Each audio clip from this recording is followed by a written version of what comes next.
എഴുത്തിൻ്റെ വഴികളിൽ കിട്ടിയ അനുഭവങ്ങളിൽ നിന്ന് നോക്കുമ്പോൾ ഈ ഭാഷ, ശില്പബോധം, കവിത ഇതിനൊക്കെ ഹരിനാരായണൻ നൽകുന്ന നിർവചനങ്ങൾ എന്തൊക്കെയാണ്?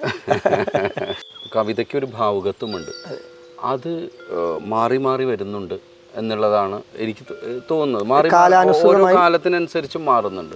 പുലാക്കാട്ട് രവീന്ദ്രൻ്റെ കവിതകളുടെ ആമുഖത്തിലൊട്ട് ബേബി മാഷൊറ്റ് എഴുതിയിട്ടുണ്ട്, ഈ പൊതുഭാവുകത്വത്തിലല്ലാതെ കവിത എഴുതുന്നവർ ചിലപ്പോൾ ഒരുപക്ഷെ ആ കാലത്തിൽ നിന്ന് മാറിപ്പോകും. എന്ന് വെച്ചാൽ കവിത മോശമായതുകൊണ്ടല്ല, കവിതയുടെ ഭാവുകത്വം ചിലപ്പോൾ നമ്മുടെ ഈ നാടിൻ്റെ ഒരു ഭാവുകത്വം എന്നാണെങ്കിൽ ആ കവിതകൾ ശ്ലാഘിക്കപ്പെടുകയും മറ്റു ചിലപ്പോൾ മാറ്റി നിർത്തപ്പെടുകയും ചെയ്യും.